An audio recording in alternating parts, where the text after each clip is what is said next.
crazy as hell right now, right? I just want to have a good time. How about you? Redman and Chico in the building.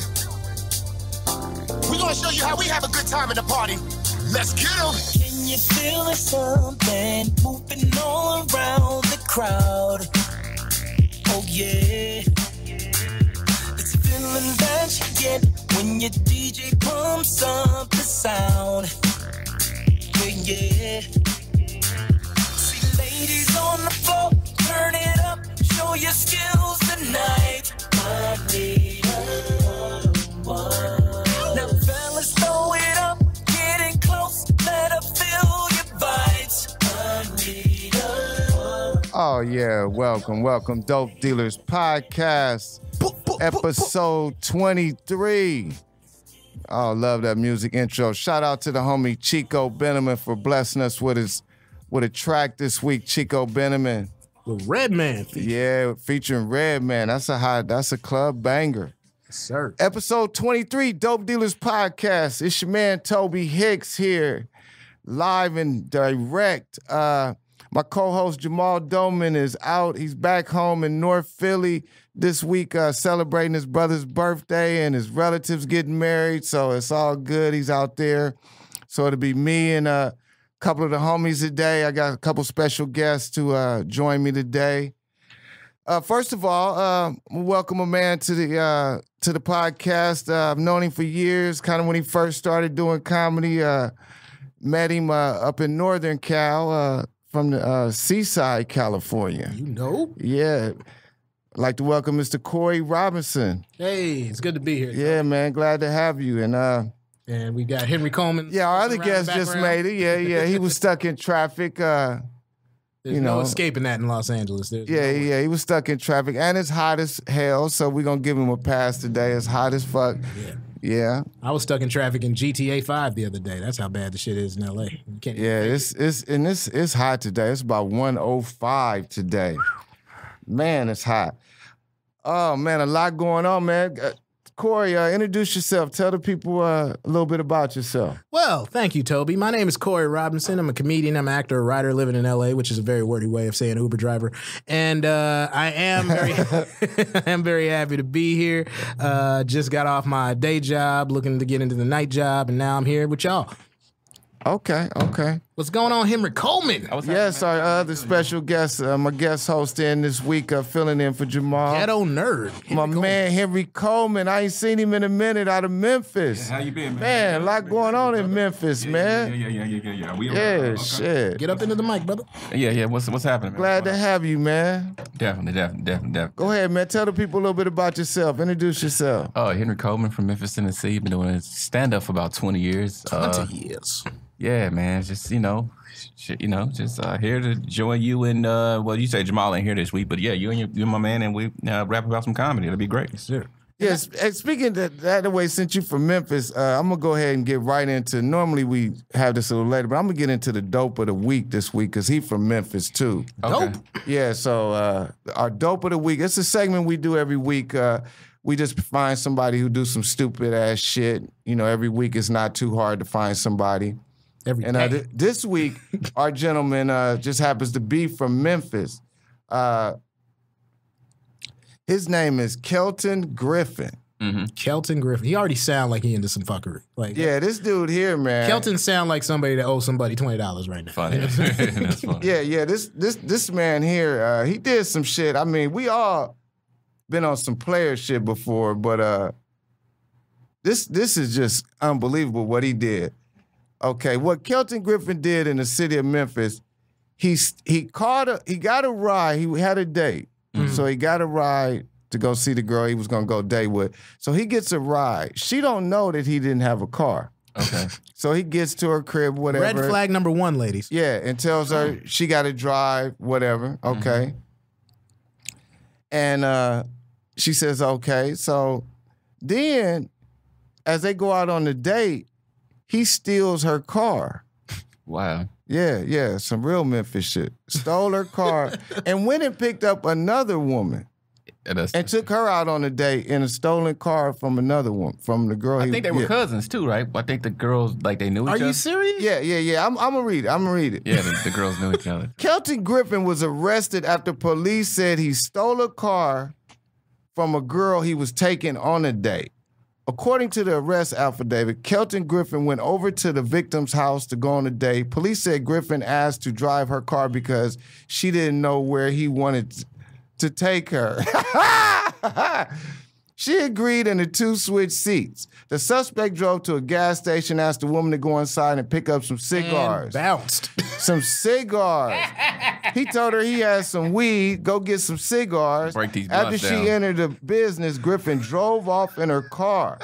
Usually it's like the brother's like, I'm going to go get some cigarettes and never comes back. But now he's like, no, you go get the cigarettes and I'm never going to come back. Cigars, yeah. So they was about, he had her thinking she was going to get high. Oh, they was going to have a good night. You're going to have some Swisher Sweets. Court records said she also let her family know her car was stolen by Kelton. On the same day, the victim's god sister texted her and said Griffin asked her on a date.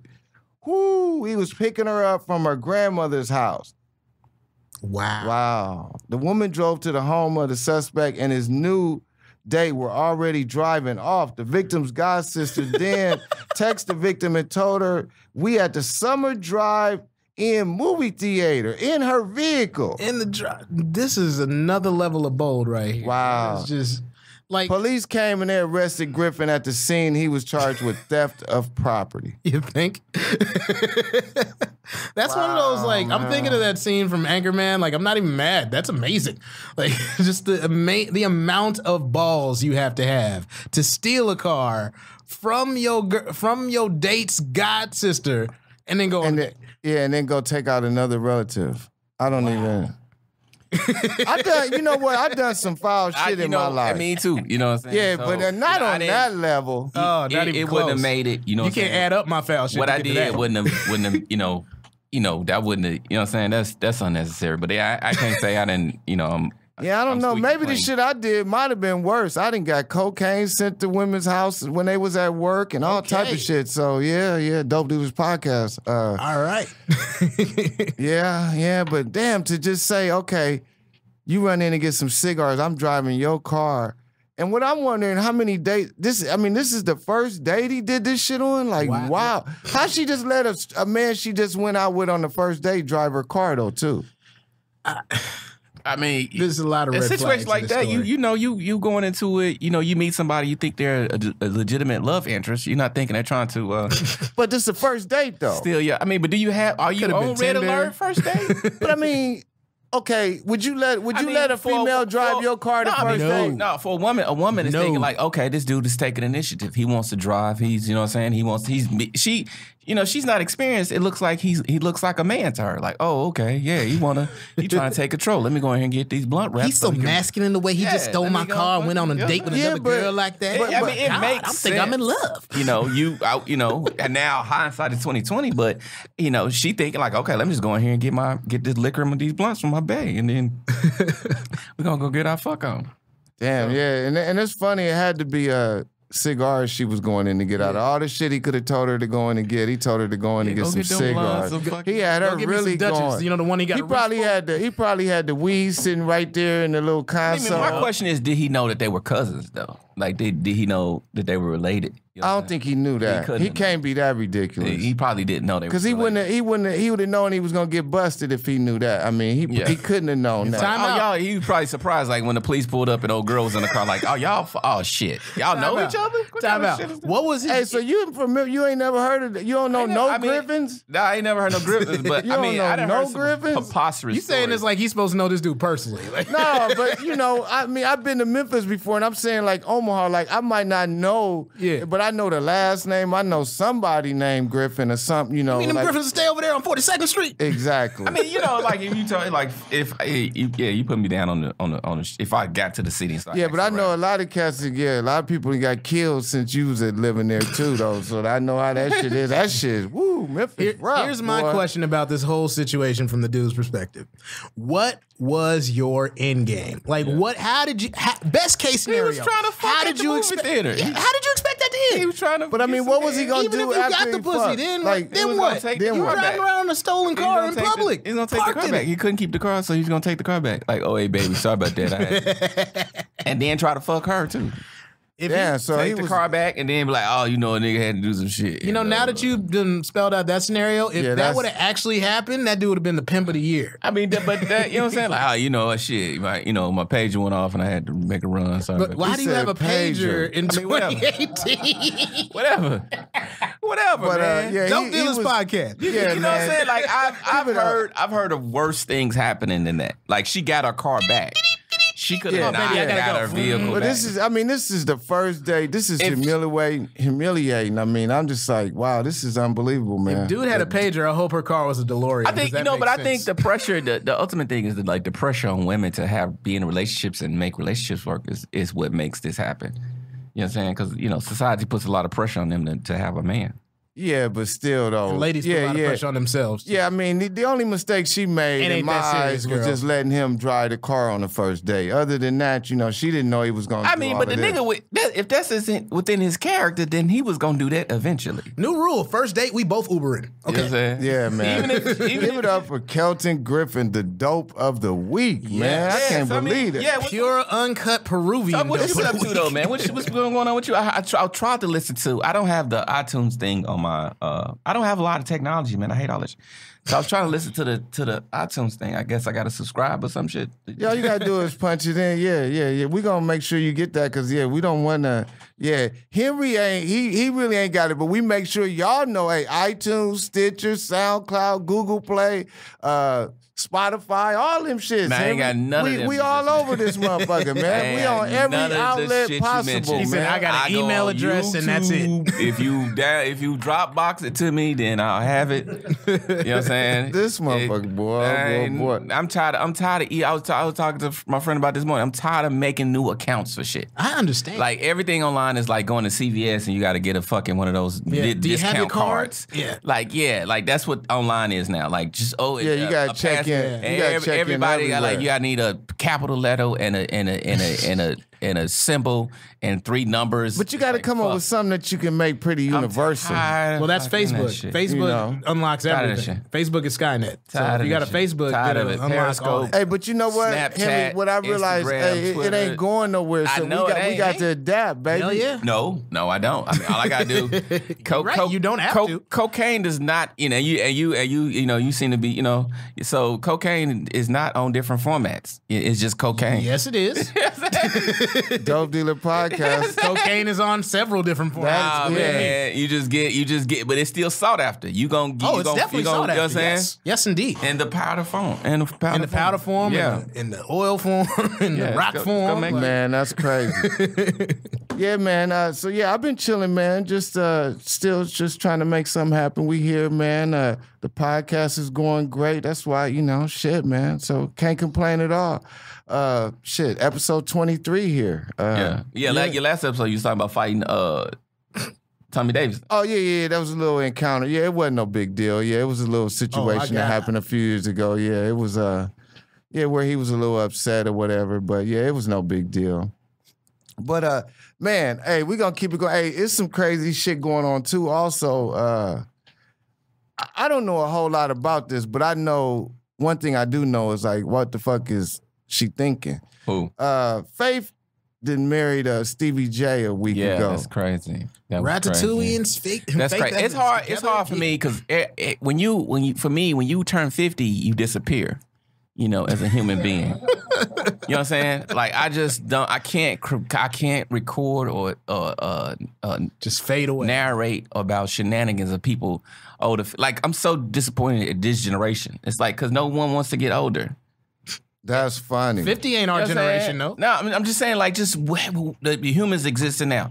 No one wants to grow These times. into be what it is that It's comes probably with that always age. been like that, though. Probably. Yeah. Nine Because I times mean, out in of the 10. 20s, nobody wants to get old, no matter winter time. Well, in the is. well, in the But it's 20s, like, you didn't why get are old. You was dead by it like was 45. They said Janet Jackson had a baby. I was like, why is she shitting out babies? Yeah, why? I mean, she just she had didn't a have a baby childhood, like a year that's ago. Yeah, like so, but why? Yeah, she gonna be Do you 70. know who her father is? Who killed? Huh? She didn't have time to have kids. She was too busy dancing. Well, whatever. That's funny. They But said she had one body at the barge. Where that kid at? Yeah, Michael you know, tried to they have probably some hid kids. that Look kid. how weird that went. what? I mean, but come on now. Like it's like So she was too old to have a baby. man, people trying to stay relevant. That's what's killing. Is that my shit? Yeah. Okay. Of course it is. Yeah, the one with his shit on loud. Come in late, shit on loud. Yeah. And he gonna take the call. God damn, boy. Dope Dealer Podcast. That was some real nigga shit right there. Professionalism is not included. Yeah, but I Stevie J mean, and Philip. I ain't knocking Stevie J. I mean, his thing, you know, I just can't understand it at Faith's age and, you know, the fact she got kids. Like, why would she marry into some spectacle like this? I just really can't believe that shit. My thing is, like, I don't understand that either. But my thing is, from just the outside perspective of the whole basketball wives, you know, love and hip hop shit, why do they all fuck within the same group of 25 people? You know what I'm saying? Like, or whatever it is. It's like basketball wives, athletes, rappers and stuff, they all fucking the same groupies and everybody fighting with each other. I think That's it what becomes the whole show exists for. Because let's look at it like this: if they was fucking other people, then it wouldn't be nobody to fight with. Yeah, I Okay. agree with you, Okay. but like, So why, that's the why not- only reason why they not doing be peaceful and just, you know, enjoy I mean, your but life? Nobody would watch Peaceful Show with them Nah. on it. Who gives a And- fuck and about? I If would Stevie be- J wasn't fucking a bunch of bitches, who would give a fuck about Stevie J? Yeah. And women love that. I have no rebuttal. They love that unavailable bad boy that, you know. Yeah. But the nigga old though. You know what I'm saying? Very. So it's like, this nigga's 1,000 years old. His Like, kids are as old as us. Like, when is it, what's the stopping point for drama? Like, Yeah, I there remember. is none. Hey, I remember my There is grandfather used to say, "Hey, you gotta leave something for the youngsters to do." Yeah. that's what I'm saying. But we God. all got that member of our family that's dumb, old, and still doing crazy shit. Yeah. I remember the year was My 2004. stepfather was like that. The year My was Uncle Luke. the year was 2005, and I saw a report that said 80% of the black spending power is black women. You know what I'm saying? African American women control all the spending power in the African American community. Mm-hmm. And I was like, oh shit, that means that television is going to eventually reflect that. This was before the reality show. I was like, oh, once they realized that black women are the ones that buy shit, That's the then ones that advertise. it wasn't but a hop, skip, and a jump before they realized, oh, we need to make programming that's So we can specifically advertise. designed for them. Yeah. And then that's when you just came out with this just onslaught of drama television. I blame Flavor Flav. Yeah, he started off. Flavor Flav Yeah, he started started off, and it's He all opened it. everything's been a spinoff. And my mama, my Me mama, and Jamal did a few episodes of Flavor Flav show, man. We had to get. I think, man, we might have got $75 a day back then. For that wow, shit. just standing around yeah. and looking crazy. Yeah, boy. Yeah, My yeah. mama watches Love and Hip Hop. Like I go, mama, she's 63 and she just Lord kind of have sits mercy. there and watches. I'm like, you so goddamn ratchet, mama. Like Damn. she still got the fire in her. She be trying to fight me and shit. She be trying to wrestle. But it's crazy Like, who they be fighting over. You would though. never not be a hero. They all fighting over like. Hey, a but why do y'all Grammy think from 20 Faith years married? ago. Why y'all think Faith just married? trying to, it's just another Trying way to to stay be relevant. I think relevant. proximity. I think it's when you're in the music industry, like, you know, when you work real hard, you end up messing around with your coworkers or somebody in the industry. So I think if you in music, you're going to stay in music. I ain't never really messed around with no female comedians. Crazy. I Yeah. plead the fifth. Yeah, right? Yeah, You have? 1, 2, 3, 4, 5. It was only one time. One time I had sex with one, and it was nothing. And luckily it didn't turn. I mean, but it was a situation where we was at a barbecue and we got drunk, and that's all it was. And like I see her sometime now, and we just, it's like nothing. We never said nothing else to each other afterwards. And That's crazy. When I hear that's people the say only time. that they just had sex and it's like nothing, that's crazy to me. I've had a lot of sex that was just nothing. What's wrong with that? I don't understand that concept. I ain't like I don't get it. Like if I have sex with somebody, I want to have sex with them again. That's period point blank. I've had sex with women I couldn't even remember who they was the next day. That's gay, man. That's not gay. That's got to be crazy. Nah, crazy. shit. I thought you said gay. I was It's just that's the like, opposite. it's just like, hey, just like that's why, like, remember when Juicy J said, shit, I just called Shorty last night. I mean, I've literally been staring at bro. I was like, I can't remember her name for nothing. Yeah, man. Oh, yeah, but I I don't had know a what stint you like been doing that. on doing your comedy career. Hey, I guess that's why I'm single now and shit too. I had a stint like that, and I enjoyed it. I never got caught up in no bullshit, you know. So, but now I'm single, so now it's like shit. I thought about it. I'm like, you know, hey, what the hell?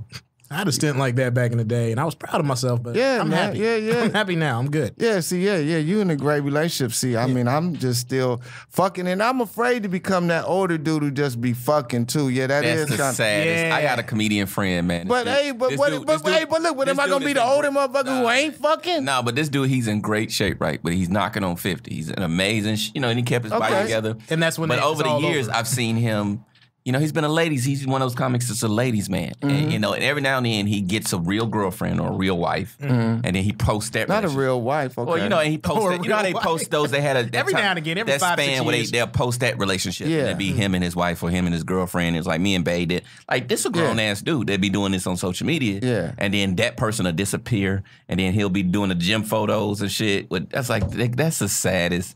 You're getting too fucking old to be, naked doing the fucking gym photos and like look. It's even sadder when it's a female, to be honest with you. Yeah, a female is getting older, but just older people doing that. It's like, huh? I just like, you what? 48 posting thought pics, like, no, grandma. No. That's funny. No. Yeah, it's But I think, and then she said too that Faith. That she had ate Biggie's ass. Like, she went in the interview and said that she had nibbled B.I.G.'s ass. It was like right before they got married. Yeah, I didn't say this. Right before they got married. And then like a couple weeks later, she married Stevie J. She was just talking about how she had ate Biggie's ass, and it's like, okay, that's crazy. Damn. Why would she? I mean, after all this time, why would you admit that? And then now? she was eating ass. That wasn't even. It wasn't even fashionable. No, back she then. was in the 90s. That wasn't even eating ass time. That's what I was about to say. That was just. That was like you was nibbling booty hole. That reminds me of that song he has. It's like when most women were talking about they didn't even suck dick, and she wanted me to shit on the stomach, Yeah. and I'm like, I ain't gonna. So after I shit on the bitch, She was. Yeah, he was eating. Yeah, she was eating ass before it was even cool before motherfuckers. Yeah, say you suck dick. That's how I had a before it was homeboy even like called that. groceries. Before it was That's even how called. I had a groceries. homeboy like that. My homeboy Tony Tramble, man, high school. Funny, you gonna say the dude name? Yeah. My homeboy Out in Omaha, Nebraska, stayed 445 Yeah. My homie Tony Tramble. I mean, niggas back home. And Tony was always a ladies' man. This motherfucker always had a bad bra, always. And he was fucking all these white girls in high school, like before it was really, really prevalent. We was like, how the fuck is he fucking all these white bras in high school? Rich white bras whose parents had mansions and shit. The Buffett daughters. He was fucking some rich white bras. Man. And we was like, damn. And so one day he was like, man, how you be fucking on them bras? He said, because I eat pussy. This nigga was eating pussy in high school, man. We could not believe that shit. Oh, he was like, when he told us, he was eating pussy in high school. Yeah. Like you crossing several lines, man. You still supposed to be grossed out by shit like that. Yeah, exactly. How did you even know what you're looking for? How did you even know to eat pussy back then? I didn't know about eating no pussy back then. I was terrified of it. I don't think I really started until I was like maybe 21, 22. That was back when and it was like an older chick that couldn't believe I didn't do it. And then she was like, yeah, you got to do that's how she tricked you, nigga. Yep. Yeah, talking about she couldn't believe you didn't do it. You was 21. Salesman. Wasn't a whole lot of 21-year-old young black men eating pussy. Not first. You know what I'm saying? Not through the gate. I was scared because that was back when porn was still on VHS and there was still hair on vaginas. It was like, no. I don't know when my official age of me kind of adding that to what I did. Yeah, the hair on the vagina 26. thing is really 26. That's 26. Yeah. 26. I don't know what I've been doing wrong, but I got it right. I met this girl and she had and she was like, I didn't know, I just met her out on the run. I didn't know she had a man or whatever, but anyway, she got naked and she had an afro down there, and I was like, "Who still does that?" And she said her man make her keep that afro, so he think nobody want to fuck her. And I was like, "Well, he's Apparently wrong. Nobody does really want to fuck you with the afro, but I'm gonna fuck you tonight, but I don't really want to." That's nasty, man. Pussy smelling like a boxing gym with all that hair. Yeah, I don't understand it. Now that looking back on it, but I remember eating pussy with hair. Looking back on it now. So I think that was definitely just to stay relevant type, Yeah. But I mean, in today's news cycle, it's not a thing. That news is only going what? That's a week worth. And people don't trip off marriages no more. No. Nah, not you at can all. get a divorce 3 months from now. Nobody even gonna remember that shit. That's like a new way to redistribute wealth. Like people used to get married to redistribute wealth. Now they just divorce to like swapping around and stuff. A lot of shit going on. Man, y'all hear about 50 Cent and Floyd Mayweather back at it again, arguing? I think they had sex at some point. Yeah. Oh man, that's how deep you gonna go. Ooh, I think That's what 50 said. You think 50 on the money team, huh? I think they had sex. They had to have sex at one point. They too emotional about each other. They really Yeah, for two men to be fall out two like rich this, ass, grown for two ass dudes black to men fall to out just and be- then immediately go to social media. They are and put this really shit, holding it. I mean, I couldn't imagine. Like I got dudes that like I got issues with. You know what I'm saying? But it's like it would take me so much to go to be like, yeah, and this whole nigga, man, let me tell you what kind of bitch nigga this I couldn't do that online. There ain't nobody. I ain't never been mad enough at nobody. At a man. At a man to do I some think shit the reason like they're that. doing this is because of their chosen professions. Because like they can't take it all the way there. Because Floyd will whoop his ass physically, and 50 will kill him literally. Like Yeah, he'd have to shoot him. so. That's like you can't come to an actual head, otherwise somebody. Why are they even tripping with each other? That's I mean, that's what I'm nuts, saying. man. So yeah, man. Like, you know, Boy, I hope we don't find out they was gay, boy. Man, I understand. That'd be some but crazy that's why I'm shit. at with it. But But I understand like rap serious beef. download. You know, them using publicity like, oh, we rappers, let's beef. And But let's, only you know, one is a rapper, and But I ain't never seen a rapper beef with a boxer. Neither one of them can make any money off of this. Ti got into it with him too. Oh, with Floyd, yeah. Well, he was fucking T.I.'s That's wife. personal. That's Ooh. pretty personal. Yeah, Yeah. Floyd was fucking tiny. Floyd must have been punch drunk when he did that shit. Tiny got a little body. Her face just not good. Yeah, well, that's the main part That's of the it. bow ties. But you know what? I mean, when you got even bread if you- like that, you but got even if you Here's the fuck thing. Tiny, you know she going back. Like that's not purposeful fucking. Time out. I think Tiny is the problem. Like if you look at like Angela Bassett, like she never really had surgery. She just worked out. Like Tiny just tried to like let surgery keep her the same forever. She a sweet girl. But I don't give a damn what she fuck would have Tiny. done. She could have had surgery. She could have done whatever. She's just not attractive. But she famous though. Very. Well, goddamn. I mean, yeah, she's famous. That's when you and come not- to And take she when you got- come to the didn't table she- with fame, when Wasn't you she bring in fame to the Total table. or SWV or one of them? Yeah, I mean, yeah, and I 702? see why T.I. got with her at the beginning, but you know, I mean, hey, to stay there all them years and deal with, good. And he had the song talking about he had a bad bitch. I was like, who is he talking about? Because it ain't his wife. He was married to her at the same time. I got a bad bitch. I'm like, he must have. You know a what? side And you bitch. know what, man? And you know, 'Cause it ain't her. Love mean. makes you. I've heard women say, why T.I. fuck with that ugly bitch? No, love makes a person beautiful to you. And that's when some you, jealousy from And the what woman. happens is when you're in love with somebody, you start to be like, damn, this motherfucker fine. And then that person starts to believe they're fine, even though they're still ugly. And then they start to have confidence, like they're attractive because they're being loved by somebody. That's true. Damn. Yeah. Yeah, I've probably been that motherfucker myself down there. Like, I didn't fall in love with some, and it's worse when you fall in love with an ugly person because you got to find stuff to be attracted to them about it. You like, oh, this bitch, her eyebrows is amazing. And then when you guys break up, then now you're attracted to that. It's like, baby, Now I you're love your attracted to fingernails. people with weird eyebrows, and you just be around like, you know, I can fucking replace this bitch with these eyebrows.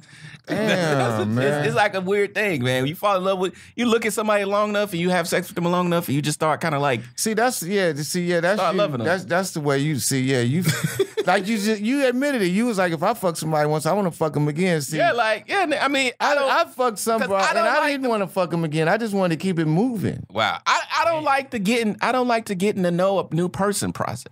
I feel that. I don't is like tough. that a little bit. I That don't is like tough. that weird. Yeah. Like I don't know who you are. I don't know when Feeling we. out I don't know process. when we can have sex. I don't know what your rhythms are. I don't know. I don't like the. There's nothing like a down ass fuck, I like side that. chick relationship where like you guys been like side pieces for years. Like you know what you're looking for. But I mean, who's openly accepting being a side chick with broke niggas? Have you been on Instagram? Oh, okay. All right. 'Cause that's all I talk about. a whole culture out there. I was like, where was this when I was all younger? these poor niggas I know But talking about side bitches. The key word was he said with broke niggas. Who was he? Well, you know I what? still Those are said, the- have you been on Instagram? Well, those are the ones because there's some bras out these there. damn who just, kids these days, millennials and shit. You know, there's some bras out having a there. cake They and eating it just too. they'll just fuck the motherfucker who's broke because he's fucking, and then they'll just hang out with. They got other motherfuckers who got money to do other shit. Exactly. Okay. So that's what But they. that's not really your. My definition of a side chick is somebody who's with you, but with nobody else, but you're with somebody else. Well, what would the definition be That's, of that other? You know what I'm saying? If a chick just doling out pussy to you, you'll run of the dude she dealing with. That's just somebody you fucking for free. That's not necessarily a side chick. But we need a name for it because it's not catchy. It's not catchy like side chick. Yeah. Okay. Yeah. We need that's just a chick that's like, okay, I'm gonna fuck this nigga because I feel him on some whatever. I fuck with him like that. But Free that's not agent. your side chick. We'll call it free agent. Or or like when somebody, is married, man, which I don't condone that. I mean, that shit's crazy. I mean, I never do that shit, but I know That's people Hollywood, married. Man. Yeah, and have what? a whole married and then just be cheating and shit. But that's honestly how they make their relationship work. Man, I'm gonna tell you something. I was almost married a couple times, and why almost? So it ended right before. Yeah, look close to it. But I didn't really until I started kind of behaving like a husband and kind of prepping myself for that. I didn't know why chicks fuck with married dudes. Now I get it. I didn't know why married dudes pull so many chicks. They can get so many chicks. Because they can just go, because they know they ain't got to worry about them all in their shit. Nah, it's part of it. It's kind of like, okay, so as dick in a room, when you young, you dick in a room. You meet a chick, y'all go in a room and fuck and blow blunts or whatever, da-da-da-da. Right? But that's it. You kind of leave it at that, like you was talking about. I bet y'all know you from Adam, whatever, go. So when you become a husband or you start getting ready to get married, then you like, oh, fuck, I got to think about this lady's life in more than just the aspect of dick in a room. You got to be, because there are a couple rooms to the house. There's a kitchen. There's shit that needs to be done in there. There's a living room. There's a front room. So you become the man in her life, period, for a bunch of shit. Yeah, yeah. Just outside of just fucking in a room. It's like, oh shit, this So these dudes out here are just out here macking or pimping or macking or whatever. They just dick in a room. Yeah. Whereas a husband is a whole so you meet these chicks that need the husband attention. Yeah, that's true. They need the whole house. They need a man to help them with the whole house aspect. While they dealing with these niggas is just dick in a room. So a woman would rather share a dude that's got the whole house qualities, you know what I'm saying, than just have a whole bunch of dicks in a room when she just, I'm gonna fuck shit at you, bitch, but her life is still in shambles. Yeah. You know what I'm saying? So these married dudes that know how to be an entire man to a woman can go out here and pull bitches. Yeah, exactly. You know what I'm saying? And then responsibility ain't sexy. So it's it's easy to go to a chick's house when you marry or you know what I'm saying? You got to commit, you and something committed. And you going over here and you can just kind of help out here and you ain't really got the stress and anxiety of the shit you got to do at home. Mm-hmm. You know what I'm saying? At home, this bitch is your wife need a lot of attention. It's a lot of work you got to do at the house. But you appreciate it over there. Yeah, but not just appreciate it, but this little chick might not need as much work done, and it's it's an oasis. All she needs is a few dollars every now and then, and fucking, you know what I'm saying? And some dick. Yeah, that's it. Yeah. And she appreciative, whereas your wife is just in shambles. Yeah. She just God, you gotta do the yard, then you gotta fucking make sure the cars and the clean, air conditioning system gas tanks full. Yeah, they got don't want to pump the gas. Barbecuing Saturday, she got friends coming over and fucking kids and I used to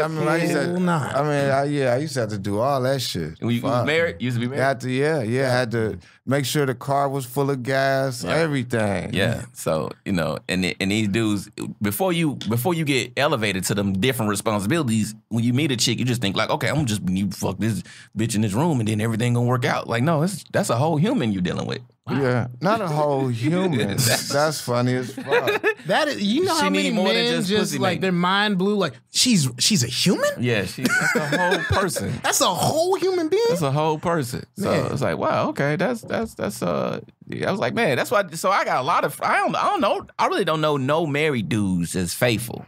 You don't know none. I've yet to meet that. I mean, you don't have no. Oh well, no. That I felt like they were. Can't say all that shit. That I felt like were faithful, and I was like, then I looked at the nigga again. I was like, nah, this nigga got bitches. Oh, you just assuming then. I mean, yeah, but it be telltale signs too. Yeah. And even when I didn't think, I later found out the nigga was cheating. Even I was like, yeah, that's true. I didn't have a couple homeboys that I thought was faithful, and then I ended up finding out because we were so cool, they didn't want to let me know they was fucking around. Which I'm glad you mess around and snitch on them. I'm glad they didn't let me know, shit. But then I found out, I was like, damn, that motherfucker was cheating too. Yeah. Yeah, like they might think you might think like, man, this my dude cool. He got his wife. I made a lot of mistakes in my life, but that's one thing. I've never been caught up in no real big time cheating scandal or nothing with any of the women, you know, ex-wife or baby mama or anything. I never no real cheating scandal too bad. Couple little small things, but I mean, but you're not famous though, so yeah, that's true too. That's true. But I was hood famous, usually- so Okay, then I okay. was getting caught up in shit. It's not a scandal unless you're famous. Yeah. You know, I mean, I was hood famous, so it's, you know, shit. You know how it is in the hood, the same type of So shit. I don't think Stevie's gonna be, you know, faithful, man. I think Nah. the dude is going. I don't to. expect any Well, I Hollywood. mean, I don't expect any Faith shouldn't- popular people to Faith be shouldn't faithful. think he gonna be faithful. She know better than that. That's some. She know what she was Like getting you into. knew, you just watch. You can pull up your DVR and just be like, "There's no evidence." But to I where mean, this is gonna the happen. only thing that gets me about her is that it seemed like she should be too old for this bullshit. That's what you know. think. Yeah, but yeah, she should be too That's old. like to me, her. she's and been in Stevie love is with kinda rappers like, for it's years. kind of like she's ready for drama. what's Tony Braxton and Birdman. Like, what the fuck are you doing? Yeah, it's You know one of what those I'm saying? I things never like, thought that. how? Yeah. Why? Yeah. How does it even work? You know, but Yeah. it works for them. I you guess. know? I Yeah, guess. that's true. Man. At first, it really looked like a publicity stunt. Like, okay, this person's just trying to be relevant. Hey, well, check this out. We're gonna do. I got a segment on here that I do. It's Tobe's Dope True Stories, where I tell a true story every week of some wild shit that happened, no matter if it was, you know, from regular life or from when I was in the streets hustling or whatever. This week, because it was it just happened a few days ago, so I thought that this would be a cool story, especially since we are all comedians, and this how crazy the business be sometime and shit happens. Saturday, the 21st of July, that was a 6-year anniversary of one of my best friends, Greg Doc Coleman, passing away, right? Back home in Omaha, Nebraska. So we grew up together. This was one of my main guys, one of my best friends, one of the coolest dudes you could ever meet. He would give you the shirt off his back. So when he passed away, his funeral was set for a day that I had a show on.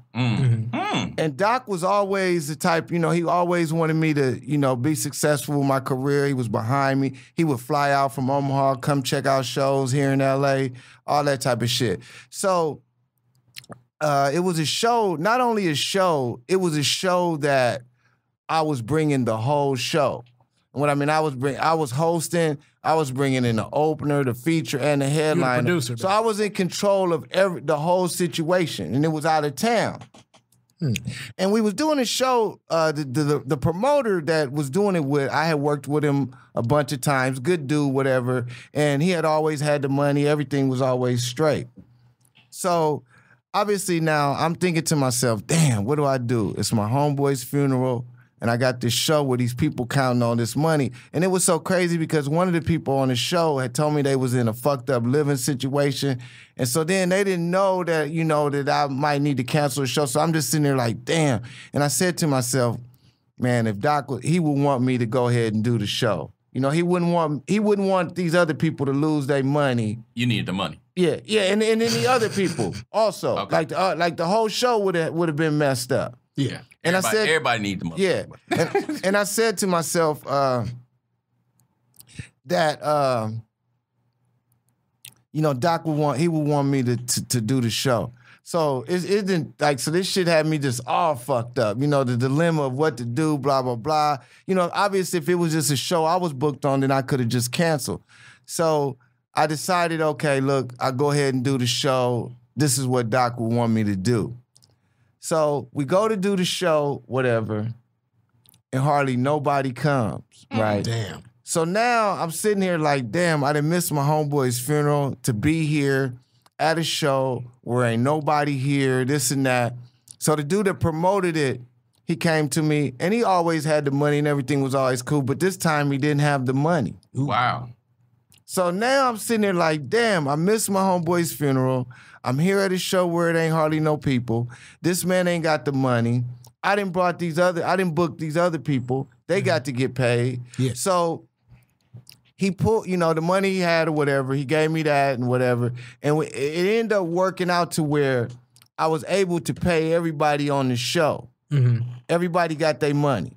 But I didn't get no money. Yeah. So just the sick feeling of missing my homeboy's funeral for a show where I didn't even make no money. Mm-hmm. And not a lot of people, I haven't told people that story, how that shit happened, you know. And eventually I'm gonna go home soon and I wanna tell his daughter and shit like that. Because people that, you know, they didn't know why they didn't know why I missed the funeral. Yeah. But that, you know, that's how it went down. And I was just like, and that's how cold this game is. People don't realize all the shit we go through. They think it's all fun and games, and they don't know that real life shit, the way they go through it, we go through it, and we still gotta be funny.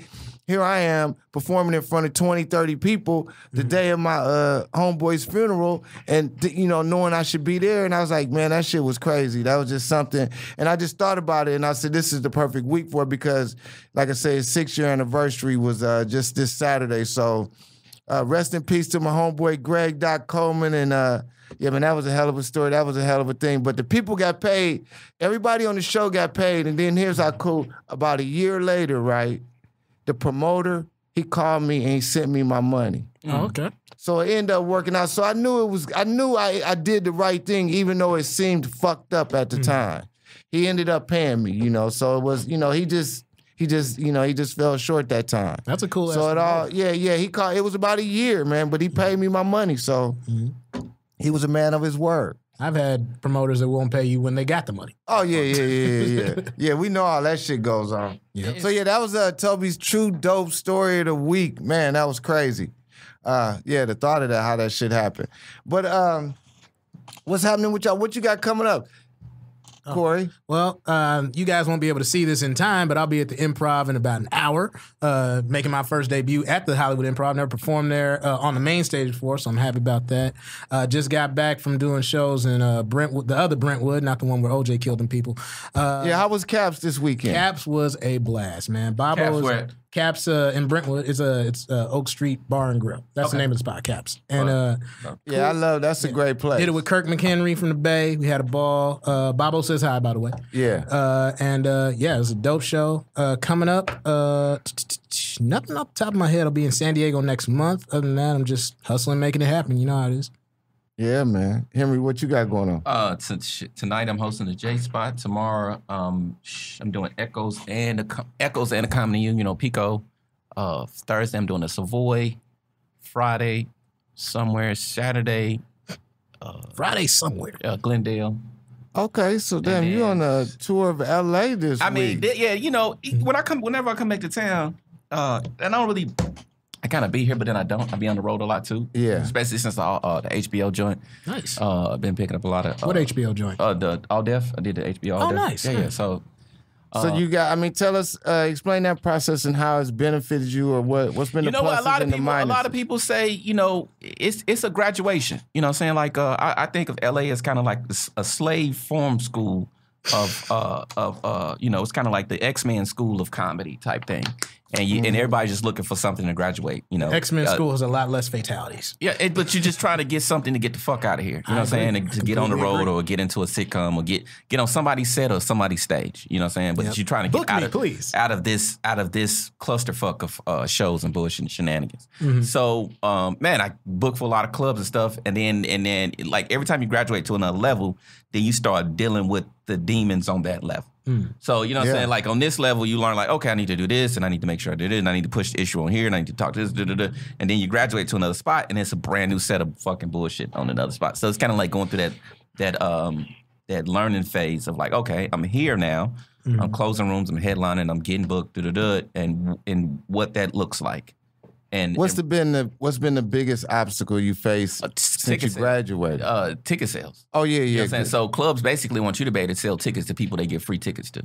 Yeah. You know what I'm saying? Yeah. You coming into the market, you know, they'll pay for the room. Yeah. And see, that's another form. Then performing, and my comedy is very niche, and you know, it's not for everybody. Like, my comedic taste is not. I don't do McDonald's humor. Yeah. You know what I'm saying? I don't go up there with voices and you know what I'm saying? Yeah. Everybody ain't gonna love it. Yeah. So, you know, walking out there. We can't all be Brian Regan, okay? No, we can't. We can't fucking do that. So, and it's like, okay, so shit, I need to, you know, just because you get visibility don't mean you can sell tickets. I talk to people all the time that's got 100, 500, 800,000 followers on Instagram, whatever, and they can't sell a ticket. Damn. So trying to, trying to reposition myself to where I'm doing ticket sales type shit. Stuff that's going to make people buy tickets to see me. Yeah, So, I mean, you can get booked for $2,000 a weekend, but shit, do you want to play for, you know, 50 people a show? I mean, because the clubs know their money. They know the weekends they're gonna bring in 80 to 100 grand, and they'll bring you in because you're hot off whatever, you had a good set on whatever. But you know they gonna fucking drag their feet on getting people to the moon. And it's still tough with us because like the white clubs still use it as a form of racism. What you mean? And what I mean by that, like they'll tell you that you can't draw and you can't sell tickets, but I'm talking about these clubs across the country where you don't have to be able to sell tickets. And what I mean is like, okay, if you're in Oklahoma City, it's one club there, or whatever the case may be, people gonna come to that club because it's the only club, but they'll tell the black comic, oh man, you can't sell enough tickets. Well, you know, but then the white comics can go there and they'll be booked and they're not selling no tickets either. But the people that are coming, they're gonna have the same amount of people no matter who is there, and those are the people that's still holding us out, which is fucked up. Well, I mean, when I go into a white arena, you know, I consider myself to be a guest because I'm an urban comedian, and I kind of position my comedy for an urban market. So I don't really trip about what they do. You know what I'm saying? I'm just trying to find, like with the graduation, I'm just trying to find out how do I get people usurp all whatever the fuck that is, and how do I get people to go, I want to see this guy. I'm going to buy tickets to see him. You know, had I known that was ticket sales, like comics, we do a lot of talking about funny. This person's funny. At the end of the day, if you can't sell no tickets, it don't fucking matter. Absolutely. Nah, that's all that matters. You just begging. You just hoping your promoter friend. I mean, because we know plenty funny people. You hoping your promoter friend call you with a show. You hoping your famous friend call you with a show. You just somewhere hoping with your hands in your pockets, hoping somebody calls you with an opportunity. And when you can sell tickets, you can call and go, I want to be at that spot, put my name on the marquee, sell a bitch out. Yeah. And you can make your own. You can make you free. You're free when you're not. Even if you open it for Steve Harvey, you open it for Mike Epps, whatever. You waiting on them. Yeah, you waiting on them to call you. To feed you and your family. Yeah. And the crazy thing is, in the meantime, is like bookers until we get to that, until you graduate to that level, like you said, to where your name just like put me on the marquee and you good. The promoter wants you to do everything, including his job. You want you got to be like, of course you got to be funny. That's the job. Like that's the overall game. But they want you to sell tickets. They want you to promote. They want you to be on the radio, whether or not they even book you for the radio. They want you doing all kind of extra shit so they're getting free work out of you. You know what I mean? But, and it's like when you're a comic and you've been in it for so long, you got like 7 jobs. You're a promoter. You're a social media analyst. You're you're a marketing consultant. Like you made your own merchandise. You're like, a podcaster. You're a podcast. Like we've gone in so many different. Like it's dope because as a comic you grow, but at the same time it's like I just wanted to be funny, and now I've got like 99 different things. I think at the beginning of this internet thing and this new medium thing, everybody was so excited to have these new platforms. We didn't, just like with Comic View, people didn't see it in the long run of like, oh fuck, we giving ourselves more jobs to do to try to get to the same. Yeah, and there's people that just do this. Like I went to school for marketing. There's people that go to school just for social media. There's people that go to school just to do like webisodes and shit. There's a specific form of like a film school that's just for like. And it's what's disheartening is it's so easy for people that can draw an audience to cross over into comedy and then just label themselves comedians. Oh, I remember recently it's a lot easier for them to cross over and go, people that can pack a club to just go, oh, I'm a comedian tonight. Yeah, and you're absolutely then it is for us to start. That's where the business hurts. Tickets. That's where the business hurts itself because you're more interested in the money than the actual product. I recently came across a comedian who kind of came up in one of those like the social media type angles, whatever came. So now he's doing pretty good. So anyway, I seen him and we were talking or whatever, and then his work, the guy that was working with him was there, and I said, well, how did the shows go? And he said, they didn't go that well this weekend because the people weren't familiar with him from the show. And I'm thinking to myself, like, what the fuck? Like, and he said it like there's no problem. Like, he's like, I didn't really go too well this weekend, but, these weren't people that were, they didn't know him from the actual show that he had did. A few minutes of fame, but now he does well and he's making great money. And I'm like, damn, what the fuck you mean? They didn't know. I mean, like when we go places, we all roll vets. We go places, we make motherfuckers laugh, no matter if they know us or not, if they never seen us. I don't because we're trained for that. But see, I don't really believe in laughs anymore. And I don't believe laughs matter. Damn. Yeah. Because even if you like, They do, but they don't. Yeah, even if you open for somebody, right? And you go, okay, you on tour with somebody, you kill in front of them, and people go, well, you should. If you open it for somebody, you should. That's gonna get you should fired. become in your audience. No, they should. Yeah, those people. Those people won't buy a ticket to see you. They'll enjoy you. Yeah, because you're there. But they won't buy a ticket to see you. No. Yeah. So it's like that's a whole nother thing. you know what I'm saying? Getting your fan is getting your fan. And when people when they love you, when their heart is with you, then they perceive that you're good. Yeah.